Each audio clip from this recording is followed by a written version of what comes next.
안녕하세요. 딱 걸린 상한가 주식 2부의 문을 활짝 열었습니다. 저는 진행의 정승윤입니다. 이번 주 우리 시장은 메타발 AI 과잉 투자 우려가 하락의 방아쇠를 강하게 당겼습니다만 하루 만에 어제 기록적인 폭등세를 보이면서 코스피가 화려하게 부활을 했습니다. 그 가운데는 기관의 매수세가 있었는데요. 외국인이 매도 물량을 내놓을 때마다 기관, 그러니까 연기금과 금융투자가 일제히 물량을 담으면서 이 하방 경직성을 단단하게 다져가는 모습을 어제 인상 깊게 보여줬습니다. 기관의 매수 속에서 대형주 중심으로 시장이 다시 한번 올라주면서 시장은 어떻게 방향성을 잡고 움직일 것인가에 대한 고민을 하실 것 같습니다. 월요일엔 코스닥이 일제히 조금 올라오는 듯한 흐름을 보였기 때문에 많은 분들이 이제 시장 분위기가 어떻게 흘러갈 것인가에 대한 고민을 좀 하실 것 같은데요. 이에 대한 이야기 2부에서도 자세히 나눠보도록 하겠습니다. 다음 주에는요. 7일 발표될 삼성전자의 잠정 실적 그리고 10일 발표될 SK 하이닉스의 ADR 상장에 대한 이야기가 나오면서 시장에 어쨌든 강한 이슈가 되지 않을까라는 생각 속에 어제 뉴욕 증시는 휴장을 했습니다.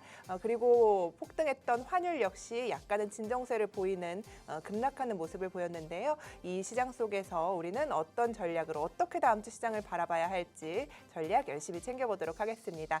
토요일 이 시간을 꽉 채워주실 두 분의 전문가님 소개해드릴게요. 이강민 전문가님, 박재희 전문가님 모셨습니다. 반갑습니다. 안녕하세요. 네, 안녕하세요. 네, 반갑습니다. 한 주 잘 지내셨죠? 네. 네, 잘 보냈습니다.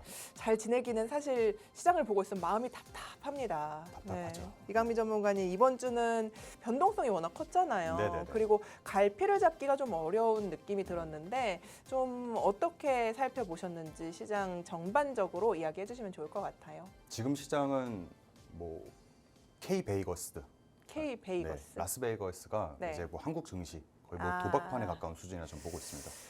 뭐 이런 적이 좀 언제가 있었냐를 한번 제 경험을 한번 돌이켜 보면은 2022년 4월달에 이제 뭐 쌍방울, 뭐 광림, 지금은 이제 상장 폐지가 됐는데 그때는 이제 완전히 그때도 도박판이었어요. 뭐 쌍방울 같은 경우는 SK 하이닉스의 거래 대금을 뭐 압도할 정도로 크게 수급이 쏠렸고 위아래 변동폭도 하루아침에 뭐 20%에서 45%가 급등락하는 수준이었는데 근데 그때 당시도 지금 보면 귀여워요. 강원랜드 수준인데 지금은 사실상 말도 안 되는 변동폭이 계속 이어지고 있는 상황이다라고 보고 있습니다. 그러면 이게 과연 언제까지 갈까를 한번 생각을 해본다면은 두 가지 요소가 있는 것 같아요. 첫 번째로는 제도 개편 그리고 시간적 요소가 필요하다고 보는데 뭐 이런 부분들이 해결될 때까지는 계속 이런 변동폭을 보일 거라고 내다보고 있습니다. 다만 언제나 그랬듯 시장은 결국 정상화를 찾아가게 되거든요. 코로나 때도 마찬가지였고 뭐 계엄령 터졌을 때도 마찬가지였고 결국 정상화를 찾아가게 될 거라고 보고 있는데 그럼 그 정상화를 찾아가게 됐을 때 앞으로 어떤 증시의 흐름을 보일지 잠시 후에 자세히 한번 전략 소개해드리도록 하겠습니다. 네, 좋습니다. 전략에 대한 이야기 잠시 후에 들어보도록 하고요. 박재희 전문가님은 이번 한 주 시장 어떻게 바라보셨어요? 네.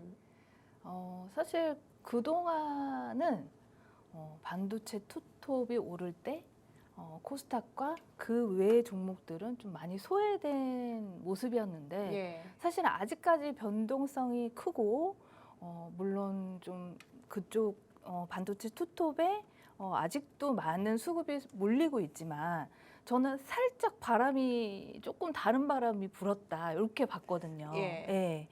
그게 뭐냐면은 뭐 실적 개선이 확인된 업종과 그동안 소외되었던 종목에서 조금씩 저가 매수가 들어오면서 종목이 반등을 시도하는 모습도 보였다. 다만 아직까지는 반도체 대형주와 관련 단일 종목 ETF로 자금이 집중되는 수급 쏠림 현상이 여전히 이어지고 있어서 시장 전반으로 매수세가 확산됐다고는 보기 다소 아쉬운 상황은 맞습니다.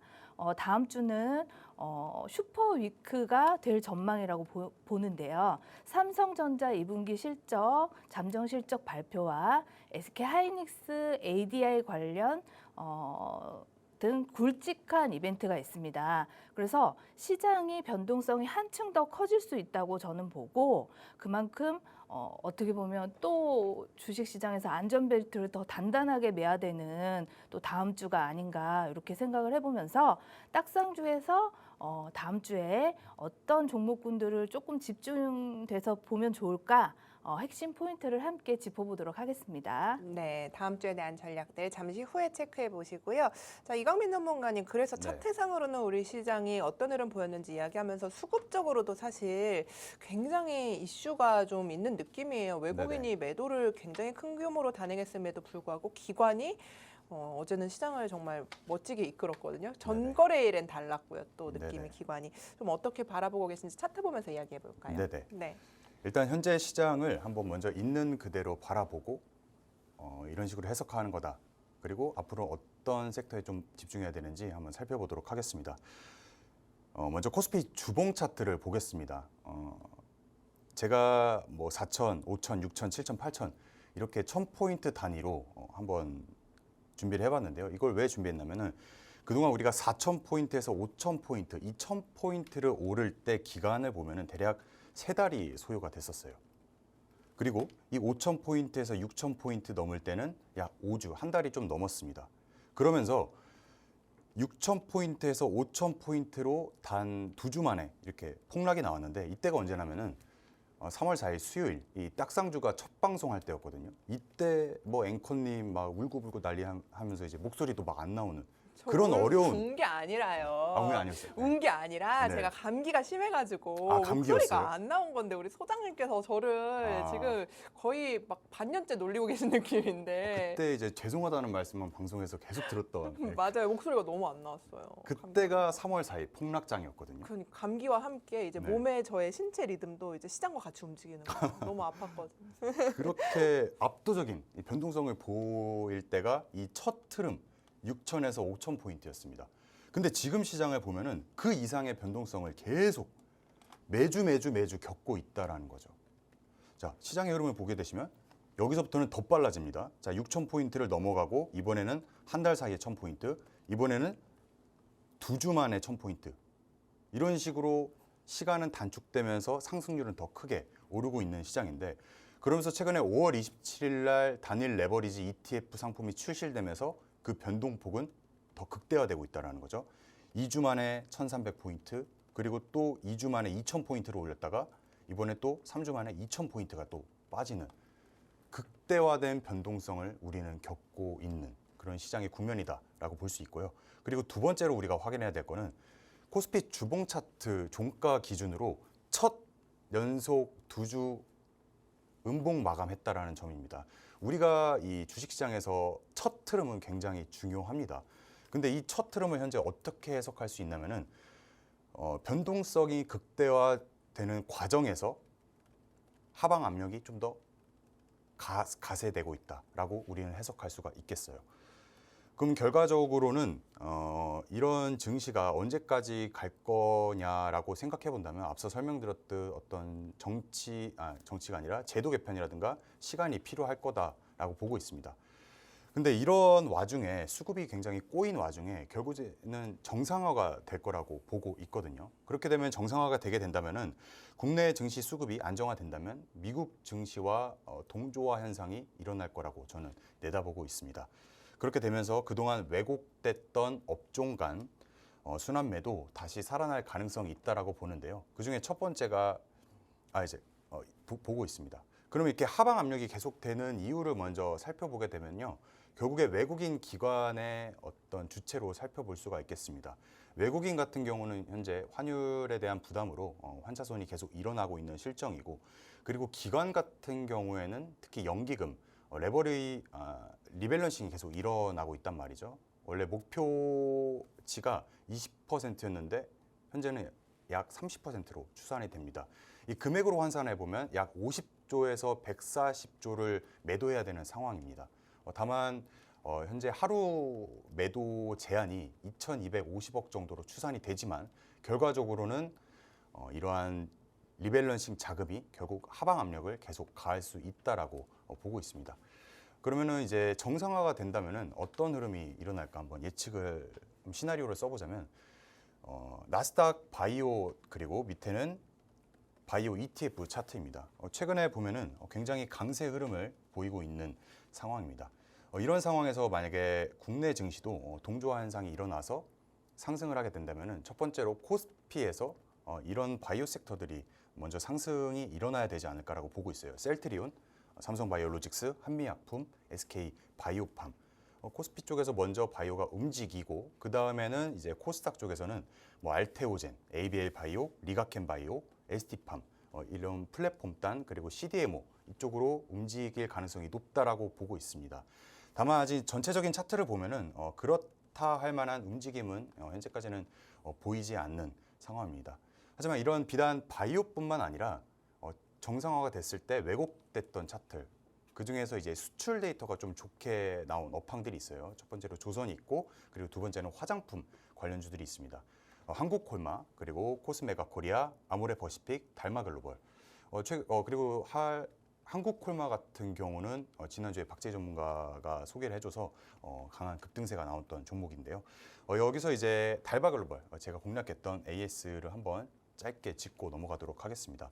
현재 수급을 보게 되면은 결국 이 달바글로벌의 주체는 외국인과 기관이란 말이죠. 그래서 한 달 사이에는 840억을 순매수했고 그리고 3개월 전에는 약 3,480억을 순매수했는데 대략 4천억에 대한 평단가는 1개월 21선 차트와 3개월 61선 차트를 한번 살펴보면 된다라는 거죠. 그렇게 되면은 차트의 모습을 보게 되면 이 노란색과 파란색이 21선과 그리고 3개월 차트인데 대략 평단이 21만 원 부근입니다. 그래서 이 달바 글로벌에 대한 외국인 기관의 현재 평단가는 21만 원. 그래서 21만 원대를 살려주는 흐름이 나오는지 계속해서 지켜봐야 되는 차트라고 보고 있고요. 그리고 다음으로는 트레이딩 관점에서 눈여겨봐야 할 섹터가 있습니다. 그게 뭐냐면 바로 전기 전력인데 이런 전기 전력 같은 경우는 사실 완벽한 박스권에 현재 갇혀 있어요. 효성중공업, 뭐 HD, 현대일렉트릭, 그리고 LS일렉트릭, 산일전기가 있는데 이런 저점 매수권만 오면은 어느 정도 반등이 계속해서 나오는 흐름을 우리가 볼 수 있는 모습입니다. 그래서 이런 섹터로 이제 박스권을 알아봤다면 기존에 박스권에 갇혀 있는 종목들도 한번 살펴보게 되면요. DNT 파마텍도 역시 마찬가지입니다. 일정 거래량이 들어온 상태에서 대략 8만 원 부근 그리고 11만 원 부근에서 이제 박스피를 보이고 있는데 저점 구간은 8만 원 부근대로 아직은 박스피가 견조한 흐름이고 그리고 반도체 소부장 내에서 보게 되면은 예스티는 3만 원대에서 4만 원대 이 박스권에 갇혀 있는 흐름이다라고 볼 수 있겠습니다. 그럼 결과적으로 이 동조화가 일어나고 수급이 안정적이 되고 그동안 왜곡 현상이 발생됐던 sektor들에서 이제 다시 살아난다면은 이렇게 생각해 볼 수 있는 거죠. 코스피와 코스닥 두 지수를 놓고 봤을 때 코스피에서 더 2배가 가느냐, 코스닥에서 2배가 가느냐. 이거는 여러분의 몫이지만 저는 코스닥에서 그 기회가 압도적으로 많다라고 보고 있는 시장입니다. 그래서 잠시 후에는 이런 국면 속에서 어떤 종목도 살펴봐야 되는지 잠시 후에 만나보도록 하겠습니다. 뭐 얘기를 해주셨는데, 그러니까 섹터를 바라볼 때 지금 제약바이오, 화장품, 전기전력 섹터에 대한 이야기를 해주셨어요. 네네네. 차트를 여러 가지 보면서. 그러니까 여기서 이야기하고 싶으신 게 이 박스권에 있는 종목들이 지금 박스권을 잘 지지하면 공략할 때라는 말씀을 해주시고 싶으신 건지, 이 섹터가 지금 유망하다고 생각하시는 건지 이런 거 궁금하거든요. 네네. 이 섹터에 대한 이야기를 해주셨으니까. 네, 다시 한번 네. 정리해 드리자면요. 예. 그 전제 조건이 안정된 수급 안에서 안정된 수급이 일어나면 미국과의 동조화 현상이 충분히 일어날 수 있다라는 관점에서 출발을 합니다.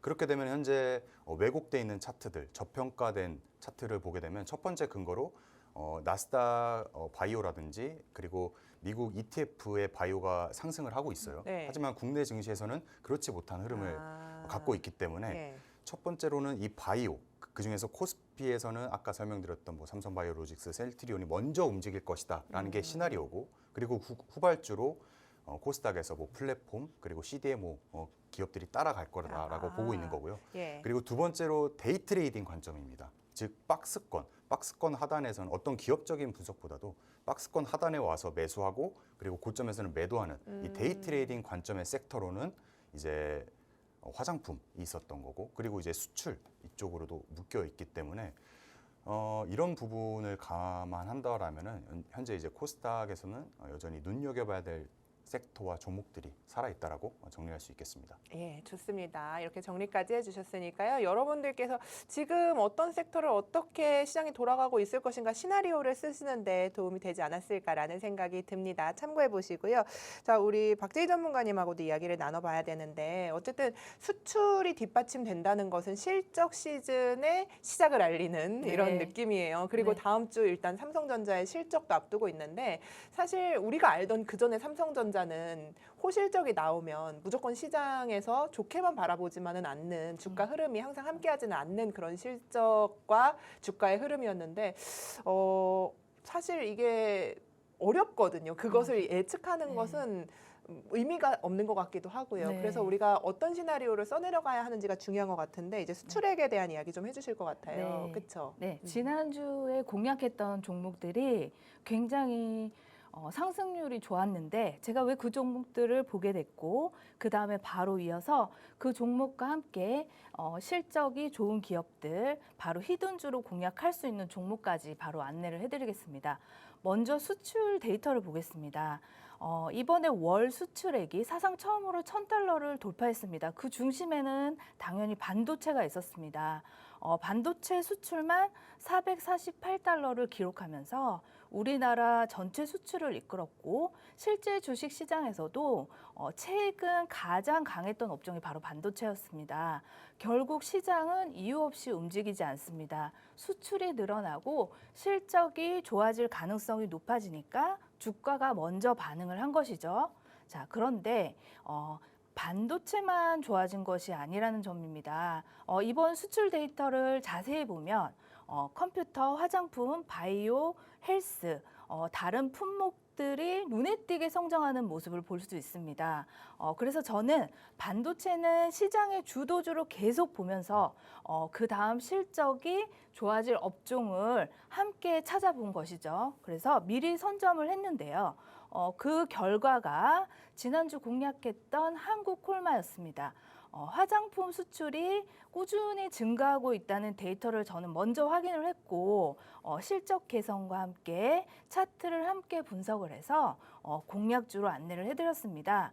K뷰티는 해외 수요 증가와 함께 지금 환율이 굉장히 높은데 고환율 수혜까지 더해지면서 실적 기대감이 더욱더 커지고 있습니다.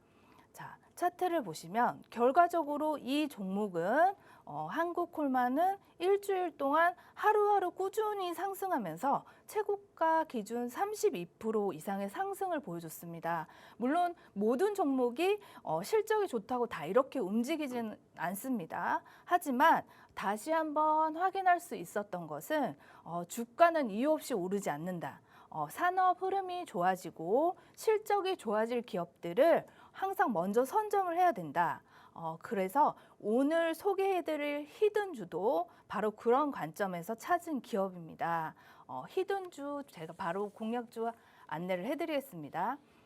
이 기업은 단순히 경기가 살아나서 좋아지는 회사가 아닙니다. 회사를 운영하는 구조가 더 좋아지고 있고 하반기 실적이 더 좋아질 것으로 기대되는 기업입니다. 오늘 이 기업은 기업 내용보다 차트를 중심으로 안내를 해드리려고 제가 준비를 해왔는데요. 좋은 차트는 종목이 달라도 비슷한 모습을 보이면서 상승을 하기 때문에 오늘 제가 안내드리는 히든주의 차트 하나만 제대로 이해를 하셔도 앞으로 다른 종목을 보실 때 큰 도움이 되실 거라고 저는 말씀드리고 싶습니다. 자, 차트를 보겠습니다. 아래 차트를 보시면 내려오는 저항선이 있습니다. 까만색 내려오는 저항선이 있고 아래에서 올라오는 빨간색 지지선이 있습니다. 즉 위에서는 파는 사람이 점점 줄어들고 있고 아래에서는 올라오는 지지선이 있습니다. 위에서 파는 사람이 줄어들고 있고 아래에서는 사려는 가격이 계속 높아지고 있다. 이렇게 해석하시면 됩니다. 매수세가 계속 높은 가격에서 들어오고 있다. 이렇게도 볼 수 있겠는데요. 매수세는 강해지고 매도세는 약해지고 결국 가격이 점점 좁아지고 있다. 이렇게 보실 수 있으시겠는데요. 가격이 한 점으로 모이고 있는 거죠. 여기가 굉장히 중요합니다. 지금 아래 보시면 노란색 거래량 부분을 보면 큰 거래량이 한 번 터진 뒤에 거래량이 줄고 있습니다. 삼각 수렴에서는 거래량 감소는 정상입니다. 방향을 만든 세력들이 큰 물량을 산 세력들이 정리를 한 게 아니라 그대로 들고 있다는 의미가 되겠습니다. 그래서 삼각 수렴으로 갈수록 변동성은 줄지만 방향이 정해지면 에너지가 굉장히 강하게 분출할 수 있다. 그런 경우들이 굉장히 많습니다. 그래서 저는 이런 차트를 굉장히 좋아합니다. 왜냐하면 손절은 짧고 상승이 시작되면 기대 수익은 훨씬 커질 수 있기 때문입니다. 자, 다음 화면을 한번 보시면 자, 제가 기간 투신 연기금의 수급을 준비했습니다. 최근 20일 동안 기관 투자자의 순매수 추이를 정리를 해보았는데요. 특히 투신 연기금을 중심으로 최근 굉장히 꾸준하고 강한 매수세가 유입이 되고 있습니다. 오늘 히든주의 수급입니다. 결국 이 수급을 종합해서 이들의 평균 단가를 추정해 보면 추정치입니다. 대략 28,600원이라는 평균 단가가 나옵니다. 제가 파란색 선으로 선을 그어놨는데요. 결국 이 가격대를 기관들이 중요한 매집 구간으로 볼 수 있다. 그런데 주가 차트를 보시면 지금도 그 가격대에 머물고 있다. 그래서 굉장히 매력적인 차트이다. 저는 이렇게 말씀을 드릴 수가 있겠습니다. 그래서 이 종목을 제가 교육방에다가 종목명과 자세한 전략을 올려드릴 예정인데요. 저는 단순히 종목만 추천하는 전문가가 되고 싶지는 않습니다. 제가 매번 방송에 나오면서 항상 차트에 대해서 여러 기법들을 안내를 해드리고 있는데요. 결국 시장이 바뀌어도 스스로 기회를 찾는 투자자들을 만드는 것이 저는 더 중요하다고 생각하기 때문에 교육방에서는 종목 추천뿐만 아니라 차트를 읽는 법, 시장을 보는 시각, 매매 원칙까지 제가 틈틈이 계속 올려드리고 있습니다. 당장 한 번의 수익보다는 오래 살아남는 투자 실력을 만드는 것이 저희 딱상주 교육방의 가장 큰 가치라고 말씀드릴 수가 있겠습니다. 그래서 항상 방송이 끝난 후에 공략주들과 히든주들을 이렇게 깔끔하게 정리해서 올려드리고 있습니다. 지난주에 공략했던 종목들이 일주일 만에 저희가 나왔죠. 테스는 신고가를 돌파하면서 23% 이상의 상승이 나왔고 한국콜마는 30% 이상의 상승이 나왔고 한올 바이오 파마도 20% 이상의 상승이 나왔습니다. 사실 시장 변동성이 정말 심했고 굉장히 하락장에 어려운 분들이 많으시겠지만 저희 딱상주 교육방을 오셔서 함께 공략주도 보시고 이런 히든주도 함께 받아보시고 그 이후에 제가 방송은 한 번뿐이지만 지속해서 전략도 계속 업데이트를 해드리고 있습니다. 혼자 시장을 분석하기 어렵게 느껴지시면 저희 교육방에 함께 하셔서 공부하시는 것도 좋은 방법이라고 생각을 합니다. 좋습니다. 아니 전문가님 사실 지난주 시장 보면은 반도체 아니고 내가 뭘 살 수 있을까라는 생각이 들었는데 우리 지난주 방송에서 한국콜마 이야기를 해주시고 정말 상한가 이상의 멋진 상승세가 나왔잖아요. 네. 뿌듯하셨겠어요. 네, 그렇죠. 그래도 네. 시장이 좀 안 좋았는데 다행히도 공략주들이 좋은 상승을 해줘서 개인적으로는 또 굉장히 좋았습니다. 그러니까요. 그렇지만 네. 이렇게 공략주들이 좋은 상승이 나와도 여전히 시장의 수급 불균형이 너무 심하기 때문에 사실 마음은 그렇게 좋지는 않아요. 네. 너무 우리 개인 투자자분들 생각해 주시고 또 이런 종목들 발굴해 주셔서 여러분들께서 많이 도움이 되실 것 같은데 히든 종목도 여기서 공개해 주시는 네, 거잖아요. 그렇죠? 종목명과 전략을 함께 교육방에 올려드리도록 하겠습니다. 네. 자, 지난주 종목 한국콜마였는데요. 일주일 만에 이 어려운 시장 속에서 32.8%의 상승률, 그리고 테스 역시 우리 방송 종목이죠. 23.8%의 상승세 보여줬는데요. 오늘도 이 히든 종목을 함께하는 공간에서 교육방에서 공개를 해드립니다. 그리고 방송에서 우리가 계속해서 종목 이야기를 해드리고 있는데 이 종목을 월요일장에서 모두 공략하는 것이 아니라 앞서 1부와 2부에 출연해주신 네 분의 전문가님의 종목들이 모두 올라옵니다. 그리고 여기서 어디서부터 어떻게 매수를 해야 하는지 전략도 이 함께하는 교육방에서만 정보를 받아보실 수 있다는 점도 잊지 마시고요. 또 앞서 소개해드린 테마맵 있잖아요. 그 링크도 함께하는 교육방에서 받아가실 수 있다는 점 잊지 마시고 다음 주에 대한 전략들, 그리고 이런 종목들이 사실 여러분들께서 지금 어떤 위치에 와 있고 어떤 수급을 갖고 있고 이런 것들이 사실 굉장히 시간이 많이 걸리는 분석입니다. 그런데 여러분들께서 이런 부분을 가져가실 수 있다는 것만으로도 큰 강점이니까요. 함께 하시는 공간에서 이런 정보들 모두 확인해 보시기 바라겠습니다. 자, 공개 히든 종목까지 이렇게 이야기를 들어봤습니다. 이강빈 전문가님과 이야기를 나눠봐야 되는데 사실 지난주에 이제 좀 눈여겨봤다 8,000포인트가 다시 한번 탈환이 되면서 빛났던 게 증권 쪽이에요. 반도체가 다시 8,000포인트 위쪽으로 시장에 두 종목이 끌고 가면서 그간 굉장히 지지부진했던 증권주가 이제 이 바람을 기댈 곳이 될 것인가에 대한 분수령인데 이런 이야기 좀 해주실 것 같아요. 보니까. 그래서 네네. 증권 쪽이 어쨌든 6.97% 이렇게 업종별로 보면 반도체 다음으로 상승을 했단 말이죠. 네네. 어떤 인사이트 갖고 계세요? 사실 예전에 이제 8,000포인트 갈 때 증권주들이 굉장히 좋았고 그때는 우주랑 같이 미래에셋증권 같은 것들이 대장주로 갔는데 어제는 그런 느낌은 아니었거든요. 네네네. 예. 뭐 그 방금 말씀해 주셨던 뭐 우주항공과 엮여서는 이제 스페이스X에 투자를 해서 그거에 대한 이제 이익에 대한 이슈로 갔었다면은 지금은 뭐 개별 종목이 폭락하고 이런 와중에도 유동성 자금은 크게 빠지지 않는 상황이란 말이죠. 그렇게 되면 우리가 눈여겨봐야 될 거는 결국 증권과 금융 관련주입니다. 자세한 건 한번 차트 보고 살펴보도록 하겠습니다. 최근에 이제 코스피 시장 회전율을 보게 되면 통상 1, 2%가 평균입니다. 근데 최근에는 170배가 넘는 기형적인 자금의 손바뀜이 계속 이어지고 있단 말이죠.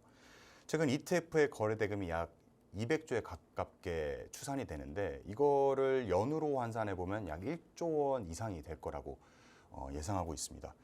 그 와중에 이제 삼성증권은 약 700조 이상의 수익이 예상이 되는 상황인데 그중에서 미래에셋증권, 키움증권, 한국금융지주, 삼성증권 여전히 바닥권 혹은 바닥권을 어느 정도 탈피하는 흐름을 보이고 있습니다. 그중에서 제가 준비한 종목은 바로 삼성증권인데요. 이 종목 같은 경우는 방금 말씀드렸던 이제 ETF 관련해서 수수료에 대한 이슈, 그리고 두 번째로는 이제 고액 자산가 30억 이상 되는 자산가가 삼성증권에 1만 명이 돌파했습니다. 가격으로 치면은 한 253조 원이 되는데 이러한 삼성 전문가들의 단기 수단 해지 그리고 세금 이연 목적의 포트폴리오 편입 수요까지 이어지면서 고부가가치 수수료 마진율이 추가로 산출되고 있는 흐름입니다. 그리고 최근에 마지막으로는 삼성 선물이 100% 자회사라는 건데요. 최근에 ETF가 굉장히 강한 흐름을 보이고 있는데 이런 ETF의 2배 비중을 맞추기 위해서는 매일같이 거래가 이루어져야 됩니다. 그렇게 되면은 현물로만은 벅차거든요. 그래서 개별 주식 선물, 즉 선물과 현물을 같이 조합하는데 이 비중이 선물이 55%, 현물이 44%입니다. 그럼 이런 변동성에서 매일같이 이런 밸런스를 맞추려고 수수료를 내다 보니까 결국 이 삼성증권도 이번에 실적이 나오면서 이런 부분이 영업이익에 좀 찍히지 않을까라는 게 이제 제 관점입니다. 자세한 건 차트를 보고 설명해 드리도록 하겠습니다. 지난 5월 초에 상한가를 한번 보내고 윗꼬리가 달면서 최근에 가격 조정과 기간 조정을 같이 받고 있는 상황인데요. 최근의 흐름을 보게 되면은 10만 원 지지를 하면서 다시 주가가 빼꼼 올라오는 모습입니다. 이평선 관점으로 보게 되면은 120일선과 60일 사이에서 박스권의 형태를 보여주고 있는데 이제 7월 달부터는 실적이 발표되는 시즌인 만큼 앞서 5월 초에 보였던 이러한 흐름들이 한 번 더 나와주지 않을까라는 게 이제 제 관점입니다. 그래서 이런 종목의 흐름은 제가 커뮤니티 방에 한번 어떤 관점인지 자세히 올려보도록 하겠습니다. 좋습니다. 자, 커뮤니티 공간에서 다양한 지금 방송 시간이 어쨌든 제한이 돼 있으니까 여러분들께서 듣지 못하시는 정보들이나 종목에 대한 이야기 커뮤니티 공간에서 조금 더 자세하게 확인하실 수 있다는 점까지 참고해 보시기 바라겠습니다. 자, 증권 쪽 이야기를 좀 해주셨는데 박재희 전문가님도 공략주를 이야기를 좀 해주셔야 돼요. 네. 그래서 공략한다는 것이 사실 쉽지가 않아요. 그렇죠? 공략이라는 게 그렇긴 그래서 합니다. 예. 종목 사실은 별로 공략하고 싶지가 않은데 이제 뭐 농담이고 네. 제가 궁금한 게 있는데 앵커님 네. 그 여름 좋아하세요? 겨울 좋아하세요? 저는 겨울이요. 겨울이요? 예. 더운 거 싫어하세요? 그건 아닌데 네. 여름이 더 나은 것 같기도 하고요. 근데 여름이 끈적끈적하고 벌레가 많아서 싫어요. 예, 벌레 그러시구나. 때문에. 최근에 네. 굉장히 덥잖아요. 유럽은 지금 맞아요. 더워서 난리인데 갑자기 제가 전기 전력주 하나 준비하면서 드는 생각이 네. 저같이 푸짐한 사람은 더우면 큰일이 나요. 정말로 냉탕에 들어가 있어야 되거든요. 더위를 많이 타가지고. 그래서 이 전력에 관해서 이게 너무 더위를 크게 많이 웃으시는 타는 것 체질. 같은데. 예. 더위 많이 타시죠? 저 더위 많이 타요. 네. 공격 한번 했습니다. 더위 많이. 네. 그래서 어쨌든 전력의 중요성을 다시 한번 말씀. 제가 얼마 전에 저희 사무실이 예. 정전이 한번 됐었어요. 2시간 너무 동안. 더우셨겠어요. 예. 이렇게 숨 막힐 수가 있구나. 어. 그래서 제가 그걸 생각하면서 전기 전력 관련주 하나 준비를 했는데요.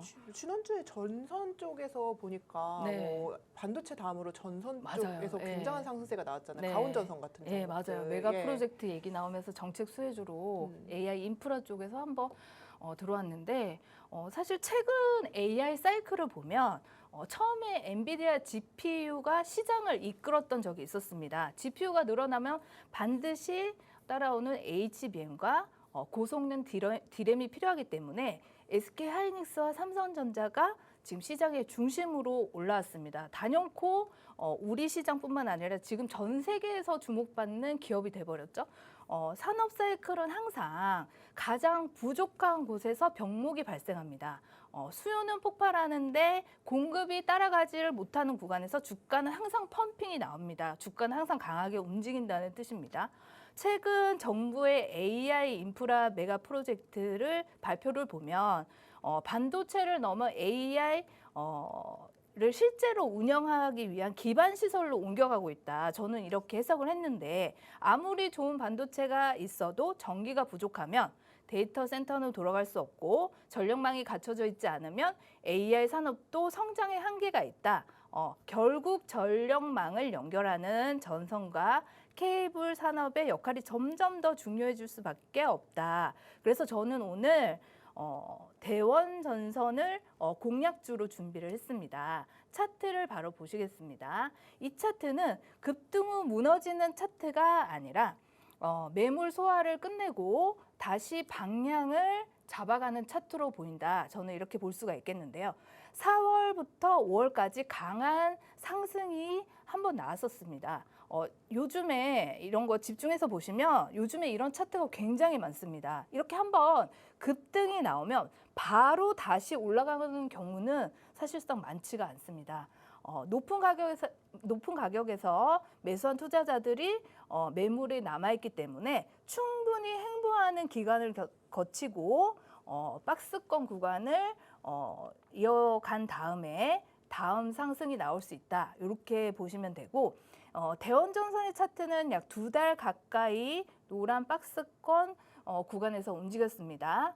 저는 오히려 이 과정을 굉장히 긍정적으로 봅니다. 급등 이후에 충분히 매물을 소화해야 다음 상승이 나올 수 있기 때문에 조정 과정에서도 주가는 크게 무너지지 않았고 지금 특히 만원 구간 만원 부근에서는 꾸준히 매수세가 들어오면서 저점을 지켜주는 모습을 볼 수 있겠습니다. 횡보를 하면서도 이격도 간격이 점점 줄고 있는 모습도 보실 수 있겠고 박스권 상단을 여러 번 두드리는 모습을 보실 수 있겠습니다. 다시 움직이기 위해서 에너지를 모으고 있다. 이런 차트로 보여지고 역시 대원전선 함께하는 교육방에서 시장 흐름을 함께 체크하면서 대응 전략 계속 공유해드리도록 하겠습니다. 네, 좋습니다. 더위 먹었네. 그러니까요. 대원전선에 대한 이야기 해주셨는데 이 대원전선 가격 전략 지금 드리지 않는 이유가 변동성, 시장 변동성이 워낙 크기 때문에 그 지지 라인을 보고 어떻게 분할로 어떤 전략으로 이 종목 끌고 갈지 함께하는 공간에서 확인하실 수 있으니까요. 대원전선 지금 차트 보고 마음에 드는데 하시는 분들은 함께하는 교육방에서 박지희 전문가님의 전략들 확인할 수 있다는 점 체크해 드리도록 하겠습니다. 이강빈 전문가님 도 전기 전력 쪽 좋게 보시나 봐요. 그렇죠? 네네, 맞아요. 네. 네. 어떤 종목 좋게 보고 계시는지 히든 종목으로 가져오신 것 같아요. 네네. 예. 일단 전선 관련주인데 한번 자료화면 보고 바로 살펴보도록 하겠습니다. 최근에 강세를 보였던 이유는 뽑아보자면 메가 프로젝트에 대한 정책 수혜주로 강한 흐름세를 보였는데 가온전선, 대원전선, 그리고 히든주, 선도전기 이렇게 네 가지 종목을 한번 비교해 보도록 할게요. 제가 숫자를 적어드리도록 하겠습니다. 1, 2, 3, 4. 이게 무슨 말이냐면은 최근에 이렇게 한번 급등세가 일고 그리고 매물 소화를 거치고 다시 상승할 때 어떤 종목이 가장 탄력적으로 움직일 수 있냐라는 기준을 세워본다면은 연간 상승률을 보면 됩니다.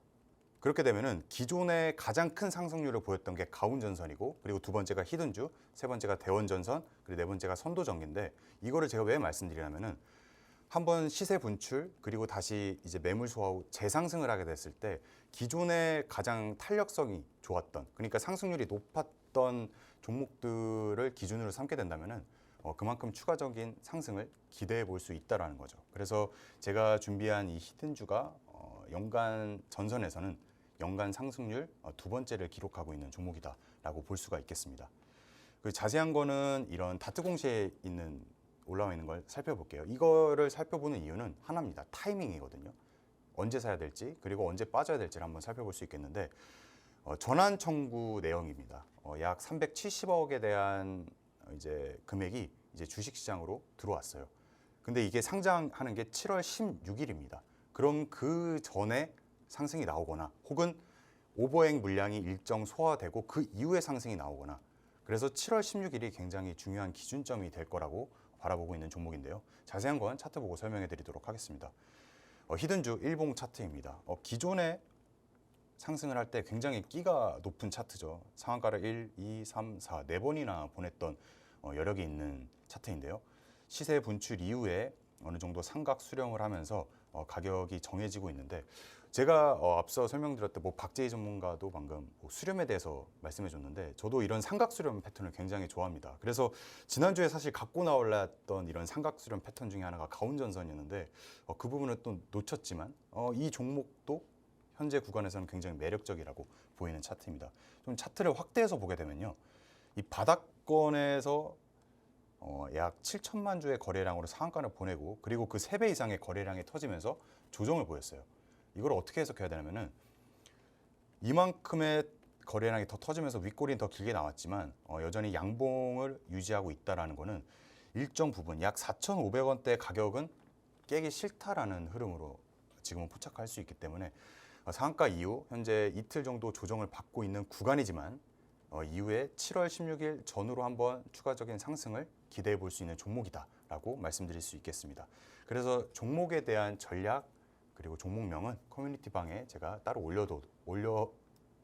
올리도록 하겠습니다. 이게 도도도가 이게 오늘 왜 전염이 이러시는 됐네요. 거예요? 도도도로 가겠습니다. 아니 그 전염처럼 이렇게 두 분께서 이야기해 주셨지만 종목 하나는 똑 부러지게 골랐다는 점 여러분 잊지 마시고요. 또 함께하는 공간에서 이 전기 전력에 대한 어쨌든 기대감이 두 분께서 상충하는 부분이 아니라 함께 생각을 하고 계시기 때문에 많은 분들이 이제 가온전선의 대장주의 급등으로 이런 부분 궁금하시다면 여기서 히든 종목과 함께 여러 가지 이야기들 나올 듯 하니까요. 하단에 참고하셔서 여러분들께서 공부방에 들어오신다면 되겠습니다. 자, 박재희 전문가님, AS 받는 것이 사실 지금 쉽지 않은 상황이에요. 근데 AS 할 종목들이 속출하고 있어요. 네. 그렇죠? 네, 제가 예. 이 종목 인텍 플러스라는 종목은 네. 꼭 AS를 해드리고 싶었던 이유가 예. 6월 방송에 나오면서 단 한 주도 빼놓지 않고 말씀드렸어요. 예, 그러니까 리뷰를 계속 드렸던 종목이 인텍 플러스였습니다. 네. 예, 매주 6월 동안 나올 동안 보시면은 자, 6월 죄송합니다. 오늘 아, 네. 그게 아니라 예. 이 스튜디오가 저한테 되게 추워가지고 지금 예. 예. 당황스러우세요? 근데 혓바닥이 좀 얼어버려요. 그래요? 혓바닥까지 아, 얼 정도로 아, 저 춥지만 더위를 많이 타는데 네. 춥네요, 약간. 그래서 예, 그런가 봐요. 예. 인텍 플러스 그만큼 제가 나올 때마다 말씀을 많이 드렸는데 드디어 전고점 돌파를 했다.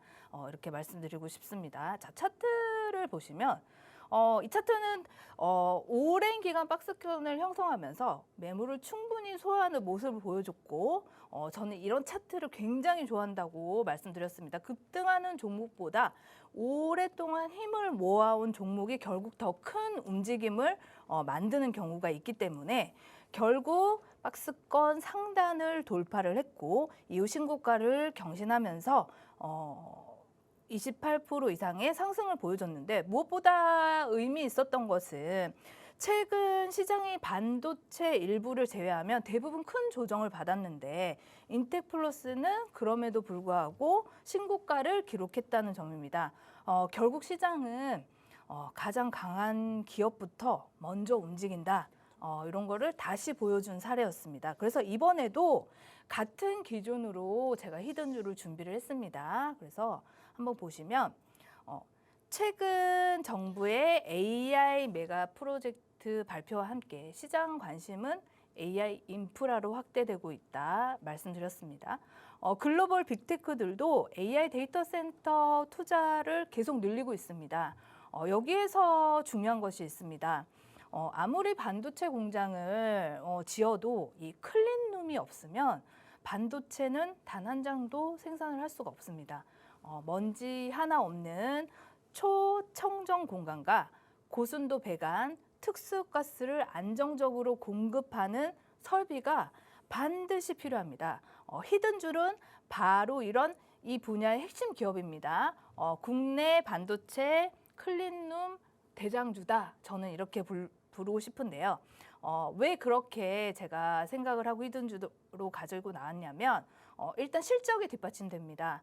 1분기 영업은 최근 5개 분기, 5분기 가운데 가장 높은 수준을 기록했고 신규 수주도 이어지면서 하반기 실적 기대감도 살아있는 히든주 종목이다. 이렇게 안내를 해드리면서 차트를 보시면 차트도 상당히 좋습니다. 약 5개월 동안 보시면은 27,000원 부근 하단, 상단 38,000원 사이에서 굉장히 오랫동안 박스권을 형성하면서 충분히 매물을 소화했다. 이렇게 보여지고 있고 이런 차트를 선호하는 이유가 하단 지지와 상단이 명확하기 때문에 어디서 어떻게 대응을 해서 수익 관리를 해야 하는지 리스크 관리를 해야 하는지 그런 것들이 명확하기 때문에 리스크 관리를 하기 쉬운 구조라는 점에서 접근하기 좋은 종목이다. 이렇게 판단이 되고 최근 거래량도 다시 살아나면서 새로운 추세를 만들려는 모습이 나타나고 있다. 오랜 기간 박스권을 형성하면서 매물을 충분히 소화를 했고 클린룸의 대장주다. 이렇게 말씀을 드리면서 함께하는 교육방에서 종목명과 전략 또한 함께 공유해드리도록 하겠습니다. 네, 좋습니다. 인텍 플러스 6월 내내 우리 방송에서 AS를 해드렸습니다. 그러면서 지금 28.2%의 상승률 보여주고 있는 구간이죠. 여기서 추가적인 AS 드렸고요. 또 여기와 관련돼서 히든 종목 클린룸에 관한 이야기 해주셨는데 이 종목명은 우리 함께하는 공부방에서 우리 방송 모두 끝나고 나서 공개를 해주신다고 하니까요. 이런 부분들 체크하시고 참고하셔서 하셔서 투자에 도움되시길 바라겠습니다. 자, 이강민 전문가님, 네네. AS 해주실 종목 있으시다고요? 네네네. 그렇죠. 네, 어떤 종목일까요? 이 종목은 최근에 지난주에 공략해드렸던 뉴파워 플라즈마라는 종목인데 네. 사실 이렇게 막 변동성이 요동치는 시장에서도 이 종목을 좀 단기적으로 접근했으면은 충분히 상승을 볼 수 있었던 종목입니다. 자세한 건 자료화면 보고 설명해 드리도록 할게요. 지난주에 제가 공략해 드렸던 이유는 어떤 뭐 거시적 흐름이 아니라 그냥 이 종목 자체 내에 대한 이슈로 설명을 드렸습니다. 교환 청구권이라는 걸 설명드렸죠. 60억에 대한 세력 평단가는 7,000원이다. 그리고 잔액을 보게 되면은 110억에 대한 7,000원 잔액이 아직 주식시장에 들어오지 않았다. 그렇기 때문에 이 기업은 어떻게 해서든지 7,000원을 지키려고 할 것이다. 7,000원을 지키지 못하는 순간 금고에 있는 자사주 110억 원에 대한 주식을 쓰지도 못하고 생돈 110억이 날아가는 상황이다.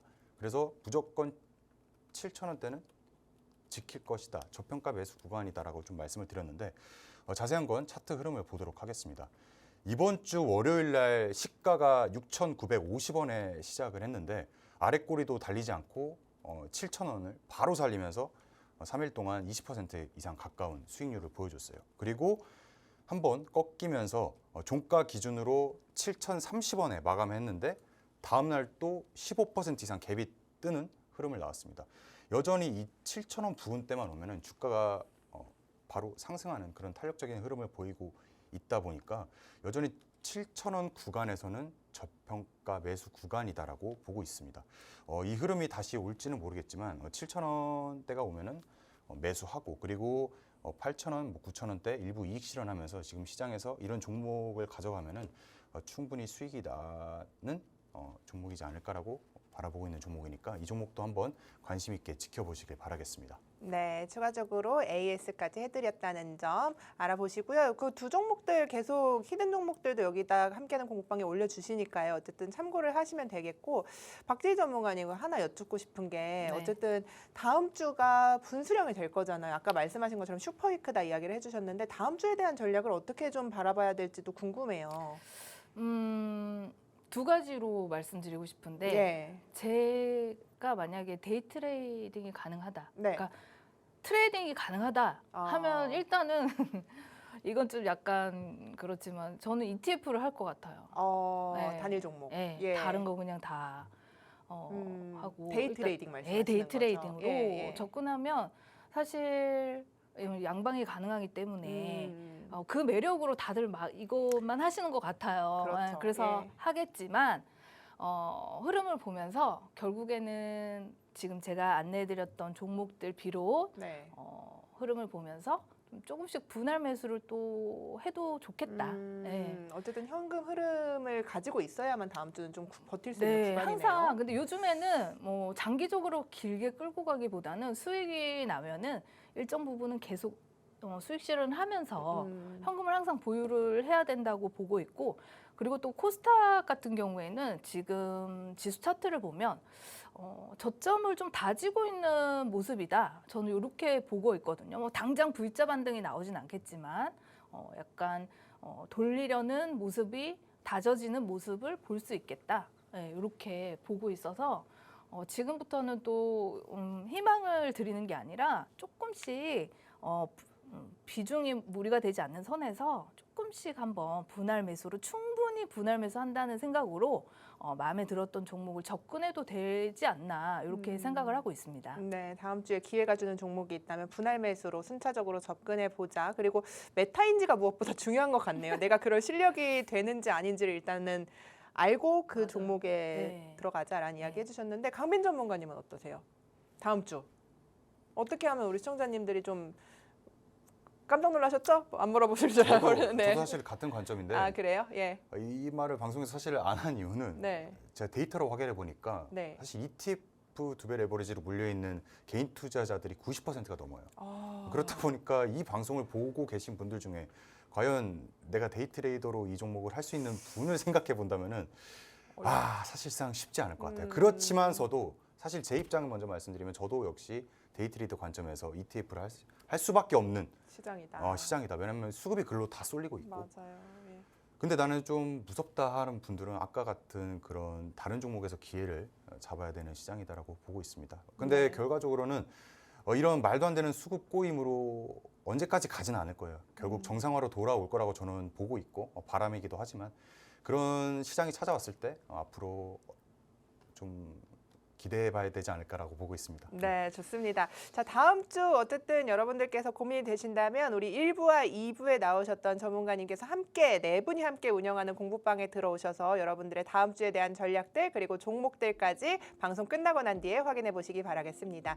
본 방송에서 제공하는 투자 정보는 투자 판단에 대한 조언일 뿐 해당 종목의 가치 상승 하락을 보장하지는 않습니다. 여러분 즐거운 주말 보내시고요. 다음 주도 성공 투자하시길 빌어드리도록 하겠습니다. 시청해주신 여러분 진심으로 고맙습니다.